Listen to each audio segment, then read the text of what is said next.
오늘도 여러분과 함께 추억 속으로 한번 들어가 보도록 하겠습니다. 5월달, 6월달, 7월달 이쯤이 보릿고기라는 말 들어보셨죠? 이 보릿고기는 1년 중에서 제일 힘들고 먹을 거리가 없는 그런 시기를 보릿고기라고 불렀던 것 같습니다.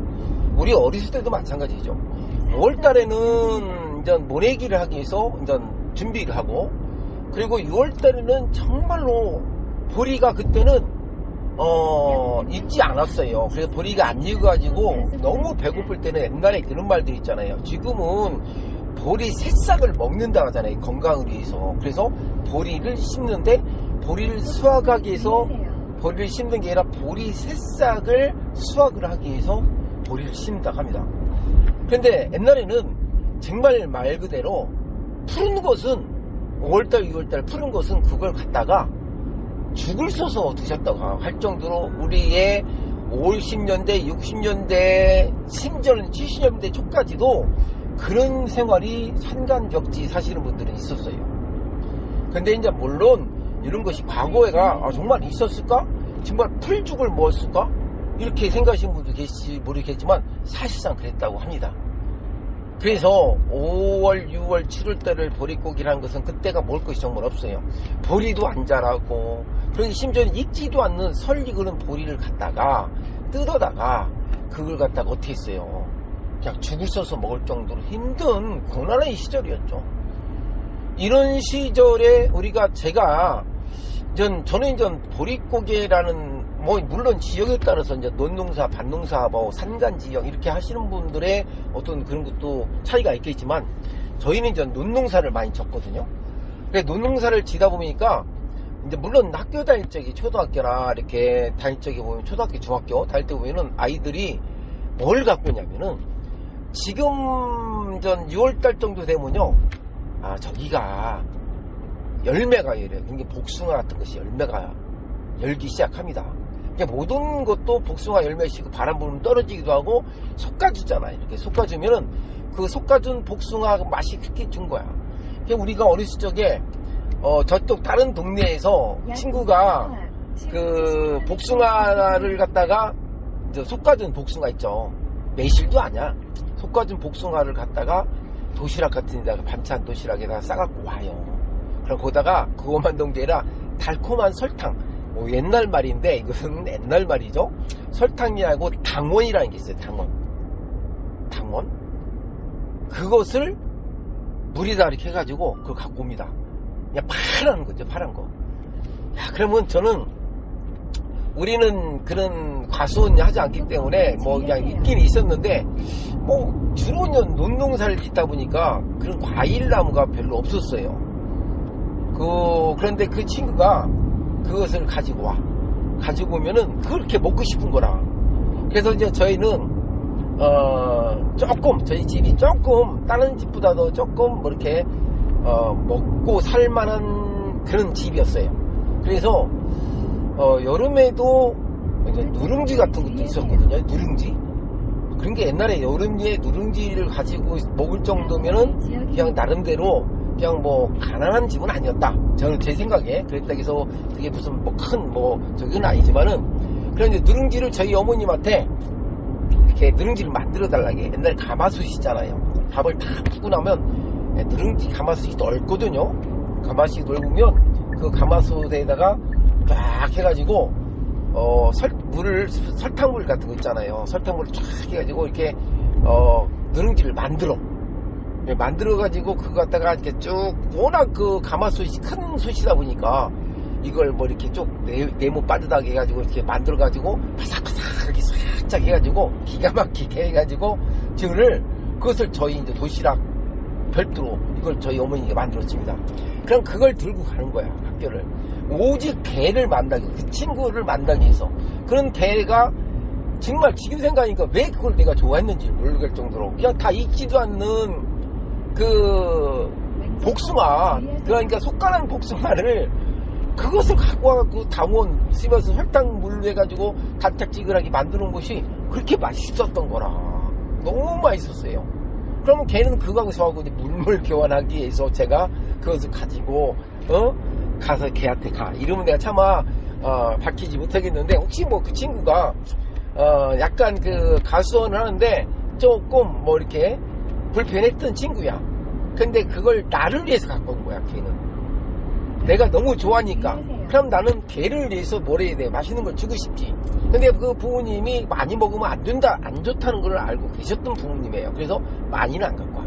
그럼 그걸 가지고 도시락 그 옛날에 네모난 도시락 있잖아요. 거기다 해가지고 걔가 잘 수중해가지고 이제 보자기를 싸갖고 옵니다. 그럼 내가 걔를 만나면 걔가 나를 불러. 그럼 걔하고 만나서 나는 그 누룽지를 주고, 걔는 그 복숭아, 설익은 복숭아, 속하는 복숭아, 달짝지근한 복숭아를 저를 주는 거예요. 근데 그거 먹으면 정말 꿀맛이어서 너무 맛있는 거야. 맛있을 정도가 아니야, 이것은. 그럼 그걸 가지고 막 뭔가를 얻은 거죠. 그러면서 그 친구는 누룽지를 가지고 가는 게 자기가 먹는 게 아니라 그걸 다시 싸가지고 집에 가져가. 자기 부모님을 드리기 위해서. 그 부모님이 말을 못 하시는 분이었어. 듣지도 못하시는 분이었어. 내 친구 어머님이. 내가 알고 있었죠. 그럼 그걸 어머님을 갖다 드리기 위해서, 부모님을 갖다 드리기 위해서 걔는, 형이 쌀이 없었어, 당시니까. 누룽지가 없었죠, 걔네 집은. 그냥 오로지 그것을 위해서, 어머님을 위해서, 부모님을 위해서 걔는 나하고 이제 했던 거죠. 나도 알고 있었죠. 저도 알고 있었기 때문에 이걸 갖다 주면 어머님 갖다 준 거야. 이제 우리 어머님이 그 얘기를 내겠죠. 그러면 얘기를 해줘. 그래서 이제 매일 해준 게 아니라 뭐 한 3일에 한 번씩 정도 이렇게 누룽지를 만들어 달라고 했어, 내가. 그러니까 만들어 달라고 하면 그 어머님이 누룽지를 만들어 주면 그걸 가지고, 그것을 가지고 걔하고 울먹이를 해가지고 갖고 와서 우리 반 학생들한테, 걔는 오로지 나한테 누룽지를 얻기 위한 방법이었지만 부모님한테 효도를 한 거죠. 그래서 그것을 이제 그 복숭아를 애들한테, 이제 친구들한테 나눠주기도 했던 것이 있고, 또 그것을 몇 개 남겨가지고 이제 집으로 가져와서 저희 부모님하고 누님들도 이렇게 들었던 기억이 나요. 근데 이때가 바로 보릿고개야. 이게 복숭아가 익지도 않고 파릇파릇하고, 뭐 정말 보리밭에 복숭아가, 보리밭에 그 보리도 피지도 않고, 그런 엄청난 힘든 먹을거리도 없고 그런 시기에 우리한테 필요했던 것은 무엇이었느냐라고 하는 것은 무엇이었느냐라고 물어본다면, 저는 파릇파릇한 새싹밖에 없었어요. 그러니까 먹어서 몸에 좋다, 독이 안 된다 라는 것들은 그때 당시에는 많이들 먹었지. 그리고 또 뭐가 있었냐면, 지금은요, 오후 6월 달에는 고기들도, 물고기죠, 물고기를 잡아도 금방 썩어버려, 상해. 그래서 물고기를 잡아 먹으면 여름에는 안 좋아. 좋지가 않아요. 그래서 물고기 때는 안 먹었던 기억이 나요, 제가. 여름에 한때는. 그래서 이제 원래 고기 맛있는 것은 겨울에, 정말 겨울에 물고기를 먹는 것이 제일 맛있는 물고기 시기가 아닌가 생각합니다. 그럼 여름에는 뭘 먹고 자랐느냐, 우리가. 아까 말씀드린 풀 먹고 자랐어. 그래서 그것을 여름 동안에 그것을 어떻게까지 보관하느냐, 먹을거리를, 양식을. 그래서 우리가 이제 그 감자 있잖아, 하지 감자라고 있잖아. 하지 감자를 우리 먹는 그 뿌리 식물 중에서 그 감자, 하지 감자가 제일 먼저 심어요. 그리고 뭐가 있냐면 콩 있잖아요, 콩. 그 두 가지 심는데, 하지 감자가 보릿고개 때 그 시기에 나타나는 그 먹을 양식이지. 그 시기에 나타나는 것이 바로 하지 감자입니다. 하지에 심다 해서 하지 감자. 우리가 보통 감자, 고구마가 아니고 감자. 그런 6, 7월 달에 그 고비를 어떻게 하면 우리가 이 고비를 넘길 수 있을까라고 생각을 하기 시작했던 거죠. 너무 힘들었으니까. 먹을 것이 없으니까 생산성도 떨어지고 정말 그 경제 활동을 할 수 없는 거죠. 그게 만든 것이 당시에, 뭐 이런 얘기는 무엇이지만 시골에서 우리 세대에 자라신 분은 아시겠지만 통일벼라는 게 있어요. 통일벼가 뭐냐면은 빨리 수확하고 빨리 심고 빨리 수확을 하고 수확량이 많은 거. 그런 게 옛날에 지역에 따라 다르겠지만, 뭐 우리가 한 평이라고 하면은 보통 뭐 200평 또는 300평 하는 데도 있어요. 한 평이라 한 마지기라고 얘기하면 200평을 한 마지기 또는 300평을 한 마지기라고 하는 것도 있어요. 그러면은 그 한 마지기에 여러분 생각해 계시면 논이 그 쌀이 몇 가마 나올 것 같아요? 일반 쌀. 그러니까 한 마지기에 쌀이 나오는 거 놀라지 마세요. 쌀이 3가마도 안 나와요. 엄청나게 적게 나왔어요, 옛날에는. 그 정도로 우리가 재배한 쌀은 전부 다 일본에서 많이 갖고 온 거죠. 일본이 일제시대 때 남겨놓고 간 거지. 가져온 게 아니라, 물론 갖고 온 거지만.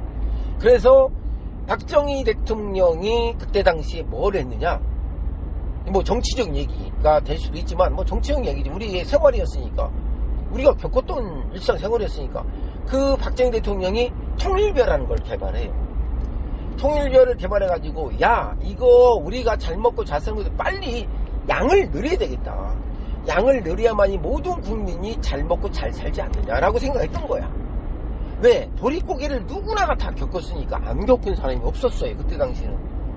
그런데 그것을 전한 정치적으로 막 싸움했던 그런 역동이 아니죠. 그런 시기에서 국민들은, 그러니까 우리가 50년대는 6.25 거치고 나서 60년대, 그게 5.16 군사혁명이라고 하죠. 군사혁명이 나타나기는 아다시피 대혼란기였죠.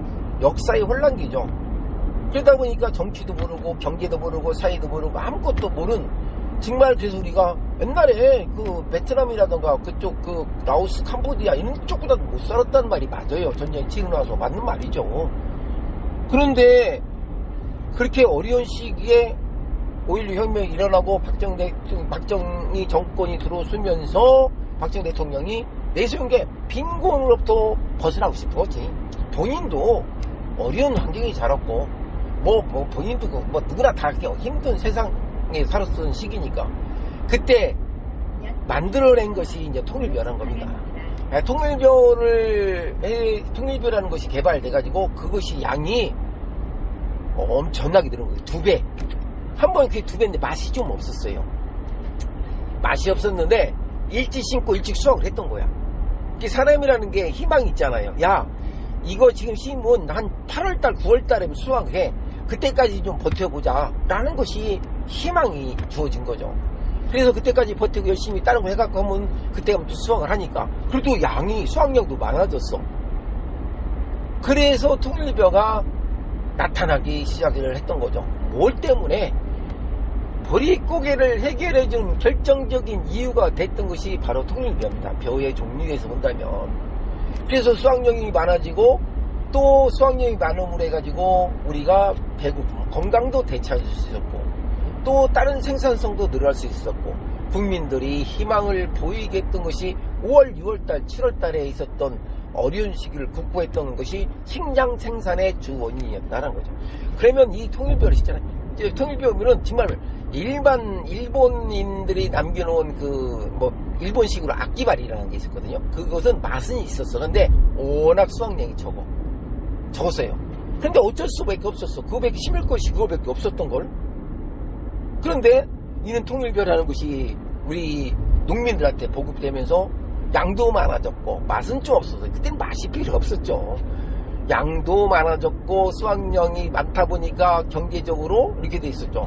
그러니까 옛날에 한마디에 별로 안 됐던 그 수확량이 한마디에, 아까 말씀드렸잖아요. 한마디에 쌀 3가마도 안 나고 2가마도 안 나왔다고. 별로 안 나온 거죠. 그렇게 우리가 말하는 수확량이 절대적인 감소로 인해서 어떻게 됐을까요? 경제성이 없었었고 배고플 수밖에 없었던 거죠.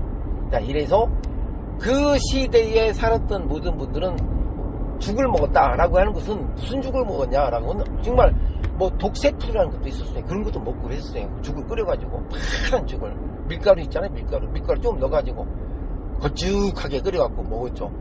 근데 다 잊어버렸어.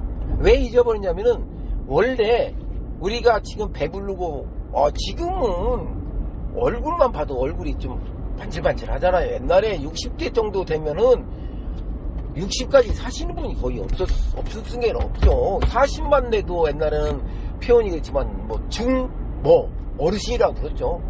60대 노인분들은 어르신이 아니라 그게 상자가 들어 상노인 이렇게 물 정도로. 그런 게 70살 80살 그것은 기적적인 일이었죠. 근데 지금은 80살 드신 분들도 많고 60살 이상 드신 분도 많은 이유가 뭐냐, 이 상황에서 우리가 어떻게 극복했느냐의 시기에서 아주 결정적인 요인을 했던 부분이 현재 60대 70대 계신 분들이 상당히 고생도 많이 했고 그런 경험을 많이 겪었고 삶의 애환과 고충이 겪었던 세대라고 하면 현재의 60대에서 70대 때 이분들은 그 변환기에서 사셨던 분이 아닌가라는 생각을 해봅니다. 오늘은 제가 이렇게 보릿고개가 우리 주변에게 나왔던 그걸 결정적으로 해결할 수 있게 해줬던 것이 뭐 있느냐, 저는 단언컨대 박정희 대통령이 식량 생산을 증대화시킨 것이 보릿고개를 해결하는 문제였다, 해결해 줬다라고 얘기할 수밖에 없는 거죠. 이건 현실이 됐으니까 이것을 우리 누구도 부정할 수 없어요. 그것은 방금 말씀드린 새마을운동이라는 결정적인 우리 국민의 혁신적인 운동이었죠. 이 운동으로 인해서 어떻게 됐을까?